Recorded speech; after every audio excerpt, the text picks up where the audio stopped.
अच्छा बच्चों, ये पहली बात समझ आ गई, सिस्टमैटिक एलोकेशन।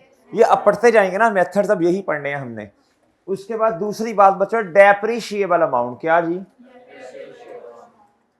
डेप्रिशिएबल अमाउंट क्या होती है बच्चों?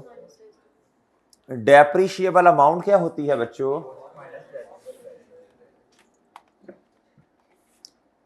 डेप्रिशिएबल अमाउंट वो अमाउंट है जिसको बेस बनाकर हमने एसेट को, बोलो, डेप्रिशिएट करना है। लिखें उर्दू में इस बात को, लिखो एक तो है ना टेक्निकल इसकी डेफिनेशन, वो तो छोड़ो ना, सादा इसकी डेफिनेशन लिखो ताकि आपको समझ भी तो आए ना।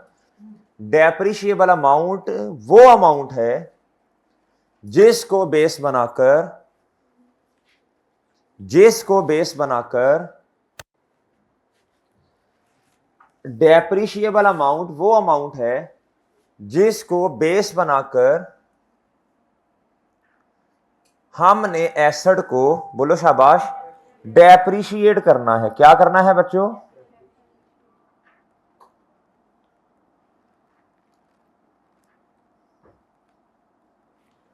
जी, डेप्रिशिएबल अमाउंट में समझाने लगा हूं। अब ये आपने उर्दू में बात लिख ली। आप बच्चे एक फॉर्मूला लिखने दें, फिर समझाता हूं। पहले लिखने दें, फिर मैं फिर समझाऊंगा। जी, डेप्रिशिएबल अमाउंट बराबर होती है cost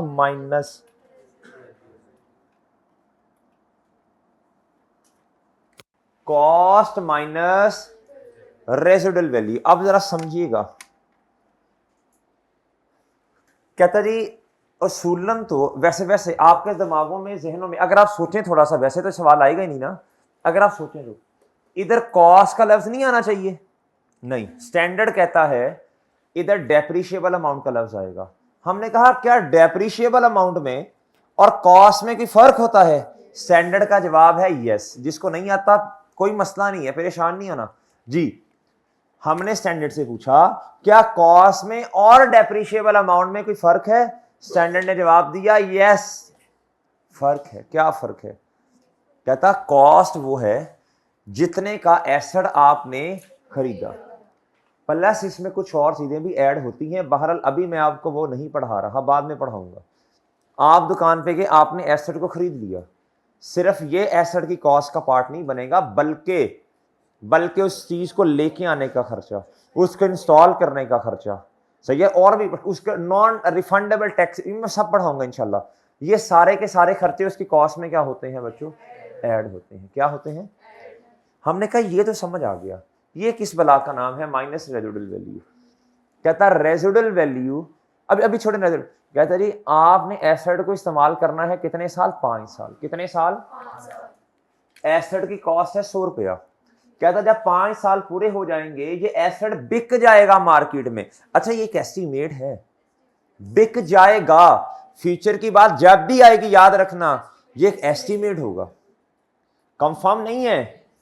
it can be sold after 5 साल, और अमाउंट कितनी है? अमाउंटिंग टू रुपीज कितना बच्चों? 10। कितना बच्चों? मैं एग्जांपल ले रहा हूं, कितने का बिक जाएगा? डिस्पोज हो जाएगा कितने का? रुपीज। स्टैंडर्ड कहता है एक्चुअल में तो खर्चा फिर आपका 100 माइनस 10 रुपए 90 रुपए का है, 90 रुपीज का है। कितने का है? कहता ये अमाउंट तो आपने रिकवर कर ही लेनी है। बात समझ आई बच्चों? इसको कहते हैं रेजिडुअल वैल्यू। आज खड़े होके, करंटली आज खड़े होके आप एक अंदाजा लगाएंगे कि जब एसेट की लाइफ पूरी हो जाएगी एसेट मार्केट में कितने का बिक जाएगा। अंदाजा कब लगाया जाएगा? आज खड़े हो। ये बात समझ आई बच्चों? ये एक एस्टीमेट है। ये क्या है बच्चों? ये क्या है बच्चों? एक एस्टीमेट है। क्या है बच्चों? ये एक एस्टीमेट है। क्या है? कि जब एसेट अपनी लाइफ पूरी कर लेगा तो ये एसेट लाइफ पूरी करने के बाद कितने का मार्केट में बिक जाएगा। ओके बच्चों? हाँ, ऐसा भी होता है, कहता मार्केट में एसेट बिका 12 रुपए का, कहता लेकिन इसको बेचने में आपका 2 रुपए का क्या आ गया? खर्चा आ गया। कहता मार्केट में एसेट डिस्पोज होगा कितने का? 12 का, लेकिन आपको पता है इसको बेचने में कमीशन पे करना पड़ेगा, सही है ना? कोई और खर्चा करना पड़ेगा। कहता वो हुआ 2 रुपए का, तो नेट डिस्पोजल, नेट प्रोसीड्स कितनी है बच्चों, कितने पैसे मिलेंगे, 10 रुपए। कितने बच्चों, ये बात समझ आ गई आप, ये बात समझ आ गई आपको। ये है रेजिडुअल वैल्यू। क्या है बच्चों, रेजिडुअल वैल्यू के 2 और नाम भी हैं। रेजिडुअल वैल्यू के 2 और नाम भी हैं। इसे सैल्वेज वैल्यू भी कहते हैं और इसे रद्दी लोया, इस तरह होता है ना जी। स्क्रैप नहीं कहो, स्क्रैप कहो, स्क्रैप कहो ना, 2-3 दफा कहो स्क्रैप, स्क्रैप कहो, सक रैप, स्क्रैप, फिर स्क्रैप जी। कसूर से हो, लाहौर से, अच्छा फिर ठीक है, फिर ठीक है, लोड़ी है भाई। अच्छा जी,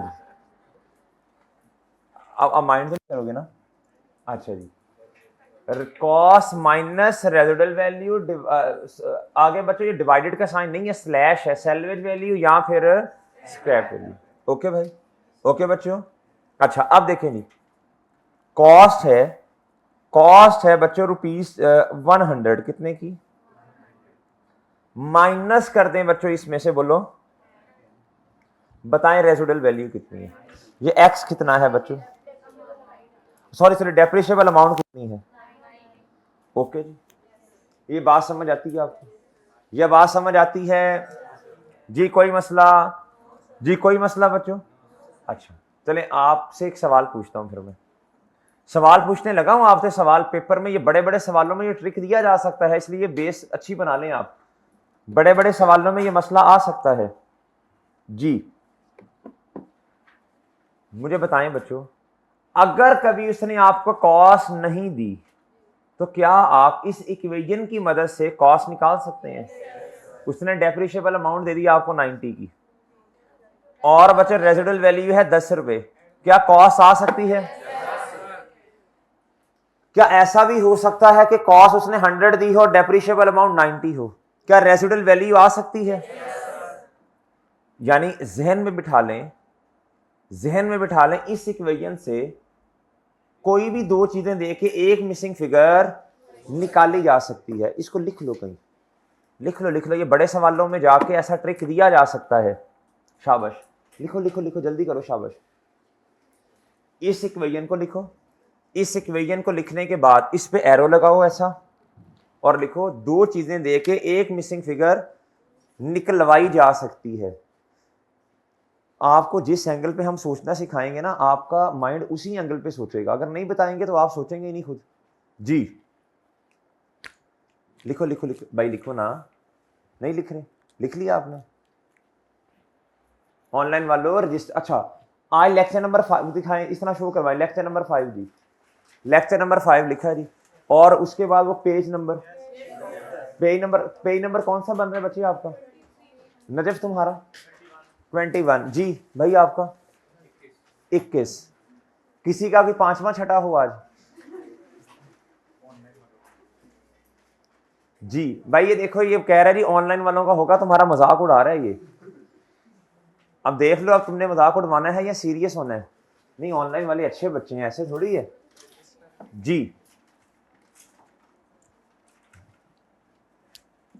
चलो बच्चों, चलो जल्दी करो, लिखो ना जी, लिखो जल्दी। आज कम से कम मुझे ये डेफिनेशन तो पूरी करवाने दो। कोई बात समझ आ गई है। स्ट्रेट लाइन मेथड भी हो जाएगा वैसे तो जी, ये समझ आ गई है जी। चले नहीं, जल्दी करें, क्वेश्चन लिखें छोटा सा।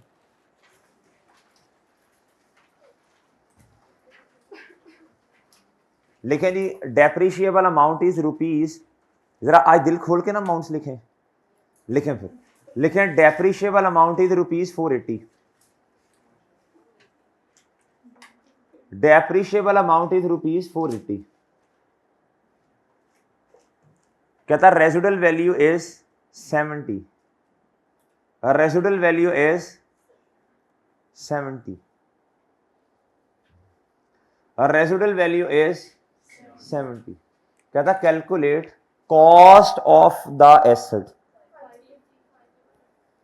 जी। शाबाश, 550 जवाब है जी। 550 कैसे आया? डेप्रिशिएबल अमाउंट बराबर है कॉस्ट माइनस रेजिडुअल वैल्यू के। अब बच्चों खुद देखो ना, अब आपके पास डेप्रिशिएबल अमाउंट है, कॉस्ट नहीं है।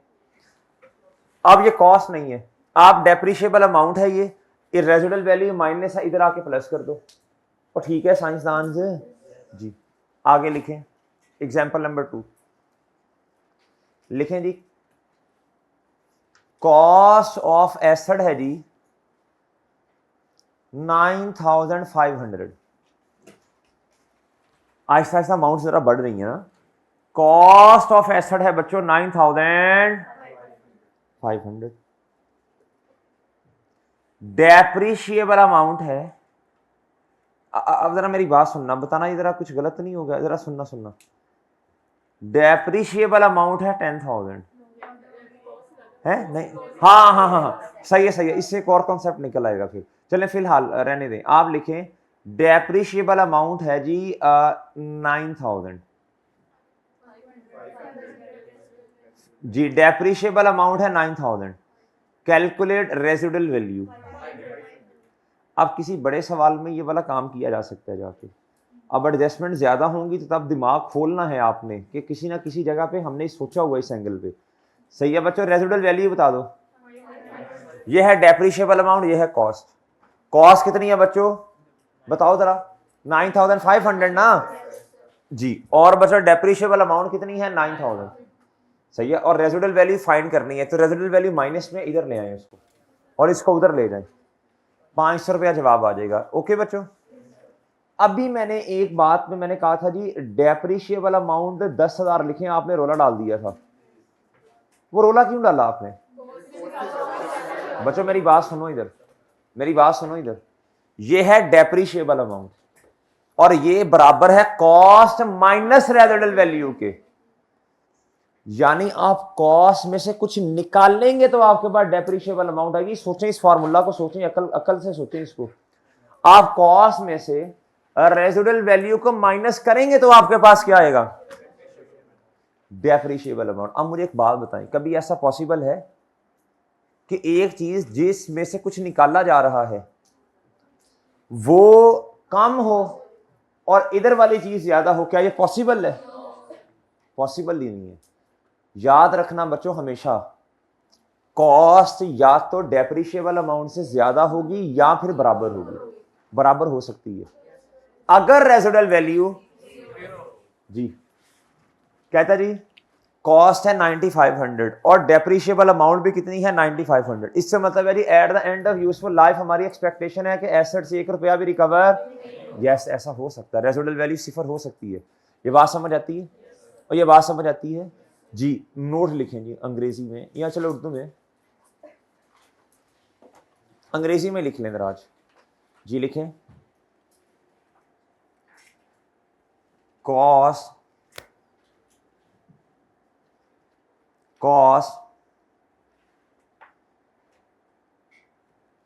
should always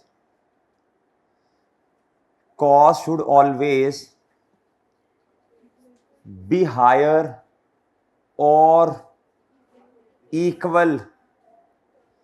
Cost should be higher or equal, बोलो, टू द डेप्रिशिएबल अमाउंट। बस इसको जरा पिन पॉइंट कर लें, ये आपकी एग्जाम पे बन गई है। ठीक है ना बच्चों? और सही है ना, कभी भी डेप्रिशिएबल अमाउंट कॉस्ट से ज्यादा नहीं हो सकती, हाँ बराबर हो सकती है। सही है बच्चों जी। आगे लिख लें एक छोटा सा पॉइंट, लिखें when residual value is 0, when a residual value is 0, then cost is equal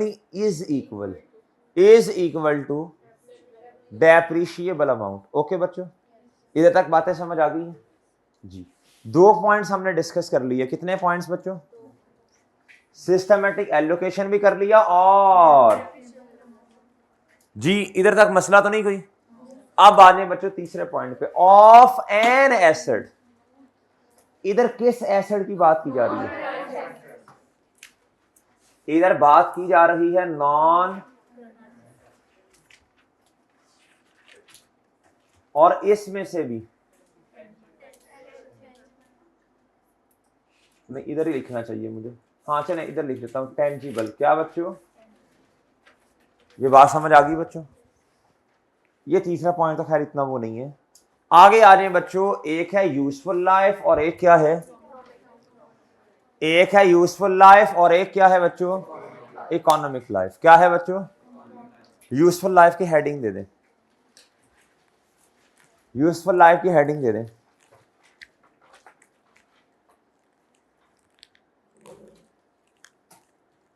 useful life की हेडिंग दे, लिखें। सादा बात करनी है, बिल्कुल सादा। यूजफुल लाइफ की हेडिंग दे, लिखें।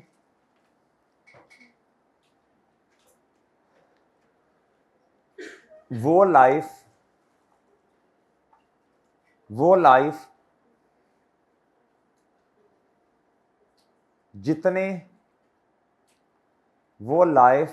जितने साल मैनेजमेंट ने एसिड को इस्तेमाल करने का सोचा है, एसिड को इस्तेमाल करने का, नहीं इस्तेमाल करने का, डेप्रिशिएट तो इस्तेमाल की बेसिस पे होती है ना। जी वो अवेलेबल फॉर यूज बताऊंगा इंशाल्लाह जी। जितने साल मैनेजमेंट ने एसिड को इस्तेमाल करने का सोचा है। अब इस्तेमाल करना आगे इंशाल्लाह एक कॉन्सेप्ट आएगा, अवेलेबल फॉर यूज ना, उसको एक्सप्लेन करेंगे जी। इस्तेमाल करने का सोचा, सही है बच्चों। लिखे ब्रैकेट में 5 इयर्स, कितना जी? 5 इयर्स। कितना बच्चों? बताएं एसिड की यूजफुल लाइफ कितनी है जी? 5 इयर्स। कितनी है बच्चों? 5 इयर्स। कितनी है बच्चों? एसिड चाहे इस्तेमाल हो सकता है 10 साल, ये एक अलहदा बात है। मैनेजमेंट ने उसको कितना इस्तेमाल करना है? मैनेजमेंट कहते हैं हम 5 साल। तो मुझे बताएं बच्चों, जिस बिजनेस में वो एसिड आया उसकी मैनेजमेंट कहती है हमने एसिड को कितना इस्तेमाल करना? 5 साल। बड़ी सिंपल बात है। अगर 5 साल इस्तेमाल करना है तो 5 सालों के बाद आपके पास एसिड होगा ही नहीं। 5 साल के बाद एसिड आपके पास नहीं होगा, मैनेजमेंट ने बेच देना ना जी। अब बच्चों तो जब 5 सालों के बाद एसिड ही नहीं है तो मुझे बताएं क्या उस पर डेप्रिसिएशन आनी चाहिए? लिहाजा इसकी यूजफुल लाइफ है ही फिर कितनी? ओके। अगली हेडिंग दे, इकोनॉमिक लाइफ। दो चीजें इधर होती हैं इस्तेमाल, एक होता है यूजफुल लाइफ और एक कंफ्यूजन पैदा करने के लिए कभी कभी सवाल में आ जाता है इकोनॉमिक लाइफ। दो तरह की लाइफ दी जा सकती हैं क्वेश्चन में, एक होती है यूजफुल लाइफ और एक क्या होती है? Economic life. दोनों में फर्क है, हेडिंग दे लें अब इकोनॉमिक लाइफ की। अब ये छोटी छोटी बातें हैं, ये बड़े सवालों में आ जाएंगी और ये पास पेपर के सवालों में भी आई हैं। जिस बच्चे ने ये नई बातें गौर से सुनी है वो छोटी छोटी बातों की गलतियां कर रहा होगा और मार्क्स लूज कर रहा होगा। लिखें heading economic life. Economic life क्या होती है बच्चों, आए समझते हैं। ये एसी है जी ग्री वालों का। किसका? ग्री। अच्छा, आप ग्री वालों के पास गए, एंटिटी के बिहाफ में मैनेजमेंट में से कोई गया होगा ना, उन्होंने कहा सर ये एसी जी ग्री वालों का आपके एसी हमने खरीदना। उन्होंने कहा जी बिल्कुल बेचने की नीयत से ही है हम भी आए। आपने कहा सर मुझे बताएं इस एसी को नॉर्मली कितने साल इस्तेमाल किया जा सकता है? उन्होंने कहा सर देखिए हमारा पास एक्सपीरियंस तो ये है कि इसको 7 साल इस्तेमाल किया जा सकता है, 6 साल इस्तेमाल किया जा सकता है। कितने साल? आपने एसी उठाया और लेके आगे बच्चों अपने किधर, जिधर भी इस्तेमाल करना था अपने ऑफिस में लेके आगे, सही है जी, वेयर हाउस में, जिधर भी आपने इसको इस्तेमाल करना था, प्रोडक्शन फैसिलिटीज में। अब बच्चों मैनेजमेंट ने अपने इंजीनियर को बुलाया और कहा यार देखो, उन्होंने तो हमें यह कहा है, जो बनाने वाला है मैन्युफैक्चरर है, कि इस एसी को इस्तेमाल 7 साल करने कोई मसला नहीं है, कि आप बताएं हमें इस एसी को कितना इस्तेमाल करना चाहिए। उन्होंने कहा सर बिल्कुल सही बात है, इसको 7 साल इस्तेमाल किया जा सकता है, लेकिन मशवरा ये है मैक्सिमम 5 साल तक इसको इस्तेमाल करते हैं। उसके बाद ना इसके रिपेयर मेंटेनेंस के खर्चे बहुत ज्यादा बढ़ जाते हैं, बिजली का बिल ज्यादा आना शुरू हो जाता है। अब तो जितना आ रहा है ना, पता नहीं आसमान ने भी हमारे खाते में डाल दिया इन्होंने जी। अच्छा जी, बिजली का बिल फिर बहुत ज्यादा आना शुरू हो जाता है। लिहाजा सर मेरा मशवरा यह है, ये टेक्निकल टीम है ना वो बता रही है, ये अकाउंटेंट नहीं बताता। अकाउंटेंट बेचारे को क्या पता भाई, सही है ना जी। वो कहता है सर जी मेरा मशवरा ये है, हम इस एसी को कितना इस्तेमाल करते हैं, 5 साल, उसके बाद सर बेच देंगे, कुछ अमाउंट उधर से रिकवर होगी, कुछ ये अपने पैसे डालेंगे, बात उधर की उधर ही आ जानी है, और क्वालिटी भी इंप्रूव होनी है एक नई एसी के आने की वजह से। तो अल्टीमेटली ना फर्क कोई नहीं पड़ना, कुछ पैसे रिकवर भी कर लेंगे, कुछ बिजली के बिल की सेविंग भी होगी, कुछ रिपेयर मेंटेनेंस के खर्चे की सेविंग होगी। तो सर बात उधर की उधर है। आपने कहा यार लेवल हो गया भैया आपका, ठीक है अब आप जाके अपना काम करें। और अकाउंटेंट भाई ने लिख लिया अपनी किताबों के अंदर क्या, कि इस एसी की यूजफुल लाइफ कितनी है, 5 साल। इकोनॉमिक लाइफ को क्या करना है, इग्नोर। अब लिखे इकोनॉमिक लाइफ होती क्या है, लिखो बच्चों, लिखो लिखो लिखो शाबाश लिखो। इकोनॉमिक लाइफ वो जिंदगी, वो लाइफ है, इकोनॉमिक लाइफ वो जिंदगी है, इकोनॉमिक लाइफ वो लाइफ या जिंदगी है जो एसेट को मैन्युफैक्चर करने वाला बताता है, जो एसेट को जो एसेट को बोले शाबाश मैन्युफैक्चर करने वाला बताता है। ओके, अब यूजफुल लाइफ को एक दफा पढ़ें, फिर इकोनॉमिक लाइफ को पढ़ें, देखें कि फर्क नजर आता है आपको। यहां बस ऐसे ही है, कोई फर्क नजर आ रहा है भाई? क्या क्या क्या जी, आप बताएं बच्चे, आप बताएं जी, शाबाश। मैनेजमेंट डिसाइड कौन सी लाइफ करती है, हाँ जी शाबाश। और इकोनॉमिक लाइफ, इसको इस तरह कह लेना जरा ज्यादा बेहतर हो जाएगा। यूजफुल लाइफ वो लाइफ है जो मैनेजमेंट ने डिसाइड किया कि हमने एसेट को इतने साल इस्तेमाल करना है, ठीक है, ये पूरी बात हो गई। और इकोनॉमिक लाइफ बच्चों जो एसेट को बनाने वाला यानी मैन्युफैक्चरर बता रहा होगा। अब मेरा मासूमाना सवाल, दोनों लाइफ, क्वेश्चन लिखें जी, क्वेश्चन लिखें, क्वेश्चन में समझ आती है। एग्जाम्पल नंबर 3 जी, आज की नोट्स बनाते हैं बच्चों, चीजें लिखी होंगी लेकिन वो आपको इस तरह नहीं ना, ये चीजें खुद लिखेंगे तो समझ आती है फिर जी। एग्जाम्पल नंबर 3 लिखो, लिखो जी, देखो जी, assets useful life is 3 years 5 years। क्या जी, एसेट्स यूजफुल लाइफ इज बोलो 5 years, and economic life is, and economic life is 7 years, and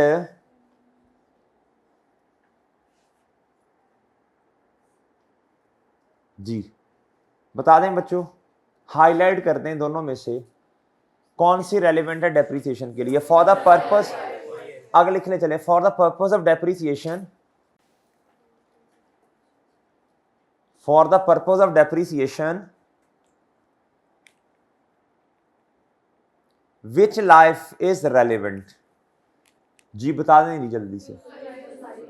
useful life कितने साल बच्चों जी, 5 years। ओके बच्चों, भाई बात समझ आ गई है भाईजान, कोई मसला तो नहीं है, इधर तक बातें समझ आ गई हैं और इधर तक बातें समझ आ गई हैं जी।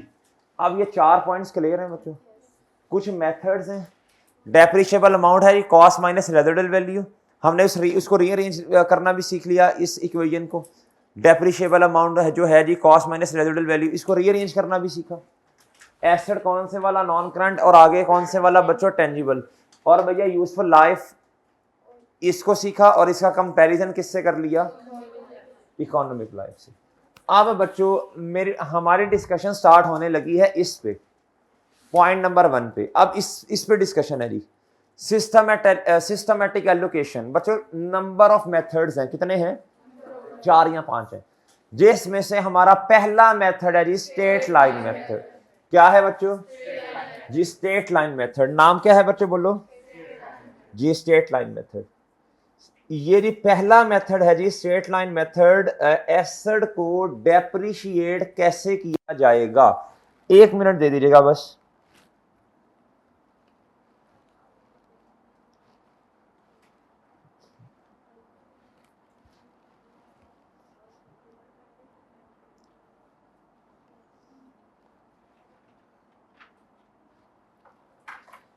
जी मैं रेस कर रहा हूं जी।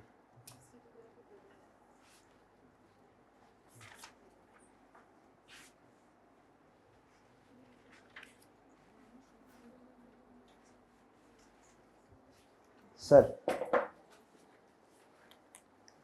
पहला मेथड है बच्चों क्या,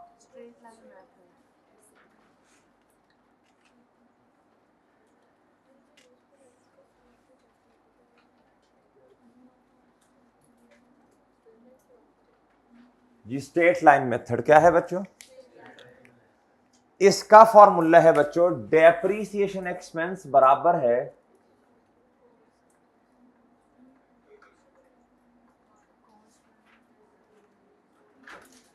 डेप्रीसिएशन एक्सपेंस बराबर है बच्चों कॉस्ट, मैं जरा शॉर्ट फॉर्म में लिख रहा हूं, डिवाइडेड बाय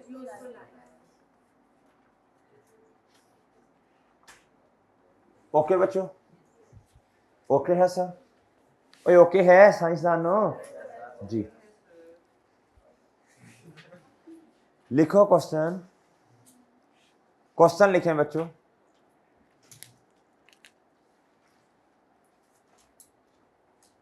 लिखे नहीं, एसेट की कॉस्ट है जी 100,000, 1 लाख रुपया। एसेट एग्जाम्पल लिखे नहीं, एग्जाम्पल नंबर 4 होगी शायद जी। लिखे नहीं, एसेट की कॉस्ट है या cost of asset is equal to बोलो 100,000। और रेजिडुअल वैल्यू है 10,000। कितनी बच्चों, यूजफुल लाइफ है, यूजफुल लाइफ है 5 साल और इकोनॉमिक लाइफ है 6 साल। और इकोनॉमिक लाइफ है, बोले इकोनॉमिक लाइफ है जी। इधर देखें, आगे रिक्वायरमेंट पढ़ लें। आगे क्या करो बच्चों, रिक्वायरमेंट पढ़ लो। लिखे जी रिक्वायरमेंट, कैलकुलेट एनुअल डेप्रिसिएशन जी। लिखे नहीं, कैलकुलेट एनुअल डेप्रिसिएशन। अच्छा, कॉस्ट ऑफ एसेट जो है ना उसके साथ तारीख लिख लें, कॉस्ट ऑफ एसेट के साथ ना डेट भी लिख लें। आगे लिखे purchase on 1 January 2019, 1 January 2019। Okay बच्चों, और कहीं ना जरा थोड़ा सा करके लिख लें, year and is 31 December 31 December. Year and is बोलो, ईयर एंड इज 31 दिसंबर। क्या बच्चों ईयर एंड क्या है जी।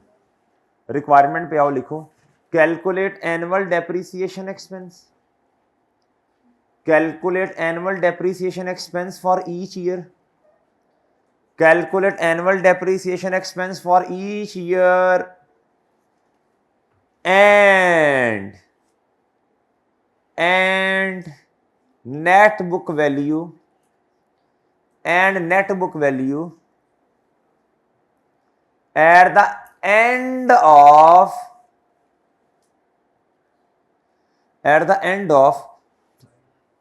31 दिसंबर 2022 एंड 31 दिसंबर 2023। एंड क्या,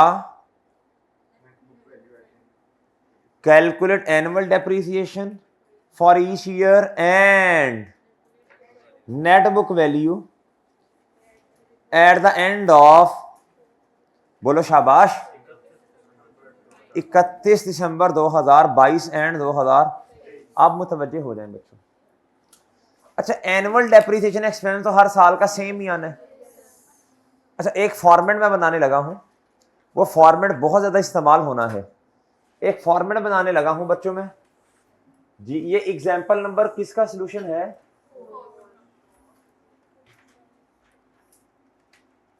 जी, डेट, डिस्क्रिप्शन, ओके है बच्चों। और बच्चों एसेट का नाम नहीं मैंने बताया, बेनाम है एसेट। प्लान कर लो, आप जो करना है बिल्डिंग करने बिल्डिंग कर ले। बताएं एसेट खरीदा कब? एसेट की डिस्क्रिप्शन में कॉस्ट बता दें कितनी है। ये इधर डिस्क्रिप्शन में वजाहत करते हैं ना चीज क्या है। ये क्या है बच्चों? कितना जी? बताएं ये डेप्रिसिएशन एक्सपेंस कितना है। ये फॉर्मूला लगा दें बच्चों। 1,00,000 डेप्रिसिएशन कितनी है डिवाइडेड बाय कितना जी? 1 साल गुजरने के बाद मुझे बताएं जी बुक वैल्यू बीवी की बुक वैल्यू बता दे। 82,000 क्या बच्चों? अच्छा, दिल में ये शोर जो उठा। अच्छा, अगले साल की डेप्रिसिएशन एक्सपेंस भी सेम है ना? याद रखिएगा स्ट्रेट लाइन मेथड में डेप्रिसिएशन एक्सपेंस हर साल का सेम होता है। अगर एसेट हर साल जो है वो 12 महीने इस्तेमाल हुआ, और सही है ना जी।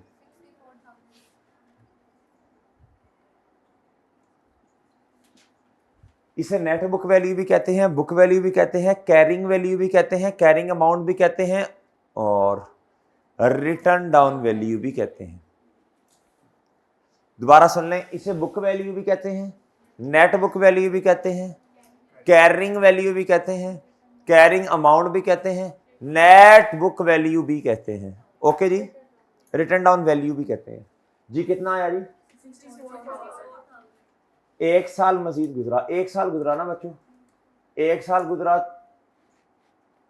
1 साल गुजरने के बाद एसेट इतने पे पड़ा है, फिर 1 साल गुजरा, अब एसेट इतने पे पड़ा है, और सही है बच्चों? अच्छा जी, 31 दिसंबर 2021 बच्चों कितना जी?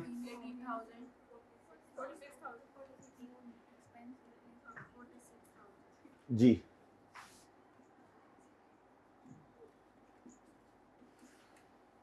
नेक्स्ट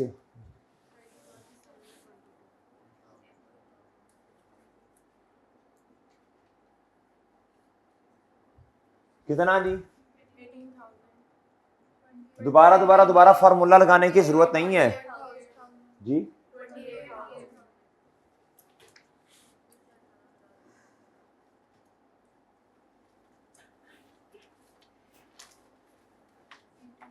ओहो,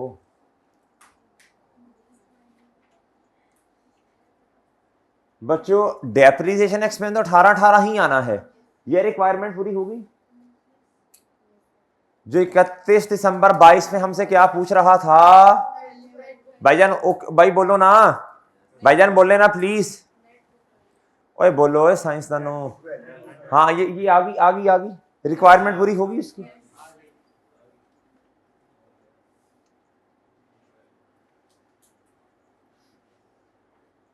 जी कितना?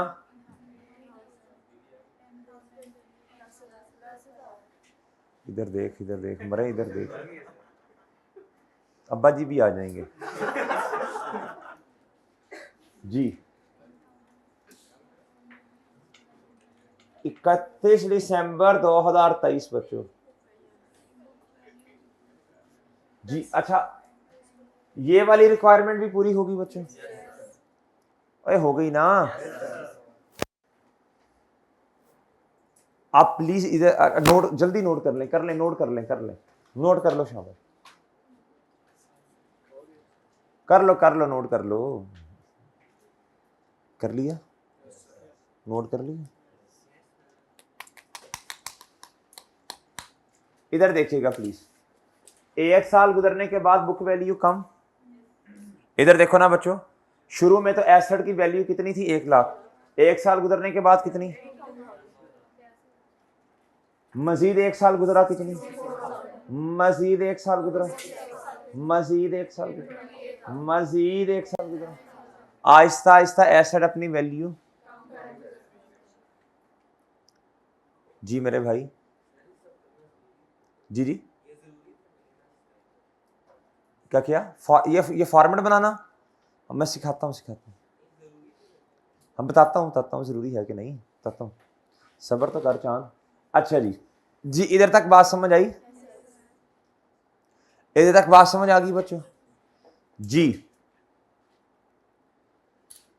अच्छा अब एक बात देखें, जब एसेट अपनी लाइफ पूरी कर गया, जब एसेट अपनी लाइफ पूरी कर गया यानी 5 साल पूरे कर गया, एंड पे आके देखें वो 0 पे नहीं पड़ा हुआ, बल्कि किस पे पड़ा है, क्वेश्चन में देखो रेजिडुअल वैल्यू कितनी है। ये बात समझ आती है। इधर से हमने एक उसूल बना लेना है, लिखिए नोट लिखो बच्चों, लिखो, at the end of useful life, at the end of, बोलो, at the end of book value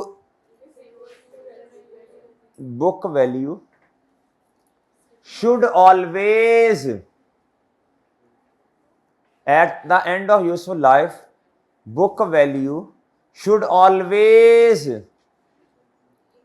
be equal to the, बोलो, residual value। ओके बच्चों, ये अब आपको प्रूव करने की जरूरत नहीं है, अभी तो हमने स्ट्रेट लाइन मेथड देखा, जौन सा मर्जी मेथड है, जब एसेट अपनी लाइफ पूरी कर लेगा तो बच्चों वो हमेशा किसके बराबर आ जाएगा। अगर इस क्वेश्चन के शुरू में जब हमने क्वेश्चन लिखा था हम रेजिडुअल वैल्यू 0 कर देते तो बच्चों इधर जवाब क्या आता। अब मेरी बात सुनने, ऐसा हुआ क्यों, जब आपने शुरू से ही 10,000 रुपए को इनकॉर्पोरेट नहीं किया, आपने बेस ही 90,000 का बनाया, तो एंड पे 10 ही बचना है ना। और ये बात समझ आती है, ये बात समझ आती है मेरे भाई। अच्छा अब छोटी सी बात, मैं बनाने लगा हूं एक्सट्रैक्ट, क्या बनाने लगा हूं, आए इधर जरा, एक्सट्रैक्ट बच्चों प्रॉफिट और लॉस के भी बनेंगे, और बच्चों प्रॉफिट और लॉस के एक्सट्रैक्ट, और किसके बच्चों, एसओ। एक्सट्रैक्ट का मतलब होता है कुछ हिस्सा, क्या बच्चों, कुछ हिस्सा। मैं पूरी प्रॉफिट और लॉस स्टेटमेंट नहीं बना सकता बच्चों, बड़ी सिंपल सी बात है, तो ऐसे ही है ना, मैं सिर्फ, मेरे पास डेप्रिसिएशन एक्सपेंस है प्रॉफिट और लॉस में, और एसेट की बुक वैल्यू है हर साल के एंड पे मेरे पास। याद रखना एसओएफपी में एसेट जो नॉन करंट एसेट है ना, वो कॉस्ट पे नहीं आता, बल्कि किस पे आता है, बुक वैल्यू पे आता है। किस पे आता है, आ जाए बच्चों इधर। अब देखो एक्सट्रैक्ट आपने बनाने हैं 5 सालों के, कितने सालों के, 5 सालों के एक्सट्रैक्ट बनाने हैं। तो याद रखना बच्चों, इधर मेरी बात सुनिए, जरा मुतवज्जे हो जरा, आप खुद बताएं, माशाल्लाह अक्लमंद है। जब चीज पुरानी होती जाती है ना तो लोग कहते हैं यार इसको ना थोड़ा परे करके रखो, परे करके, कैसे रखो बच्चों, परे करके, पड़े नहीं परे।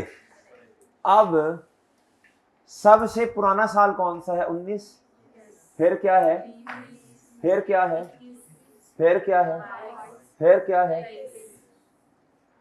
ओके जी, ओके बच्चों, ओके सर।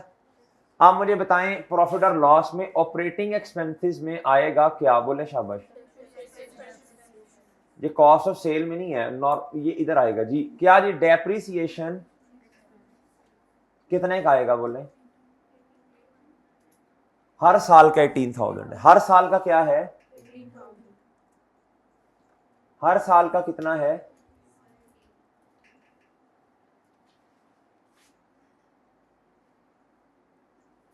ओके बच्चों।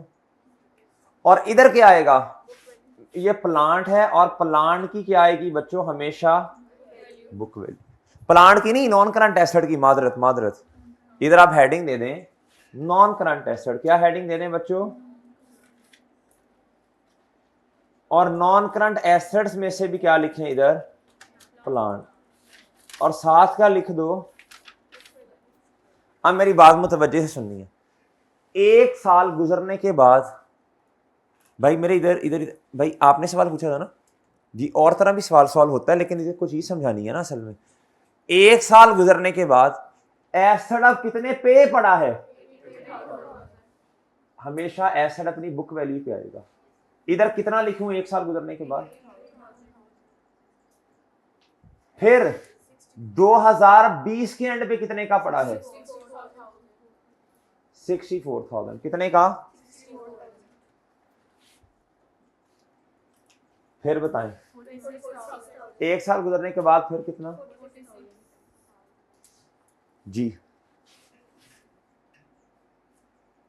आप इस तरह भी कर सकते हैं, 64,000 में से 18 निकाल दें, फिर 46 में से 18 निकाल दें। उसको लिखने का ये तरीका होता है, 1 लाख, आप कहेंगे जी 19 में क्या होगा ये, फिर आप कहेंगे 20 में क्या होगा, जो जवाब आया ना, जो जवाब आया जी नहीं 82,000, पिछले साल को पकड़ें और उसमें से क्या कर दें। यह भी तरीका होता है, जोन सा मर्जी। बहरहाल ये अब आपके सामने बनी बनाई खीर है, फिर इसको क्या करना आपने जी जी। फिर आगे आए बच्चों, 1 साल गुजरने के बाद अब कितना है, और आखिरी साल के एंड पे बताएं। ये बात समझ आती है? ये एक्सट्रैक्ट्स हैं बच्चों, ये क्या है? ये एक्सट्रैक्ट्स हैं। ओके जी, एक छोटी सी बात सुनते जाएं। अब्बा जी ने आपको दिए 10 रुपए, कितने?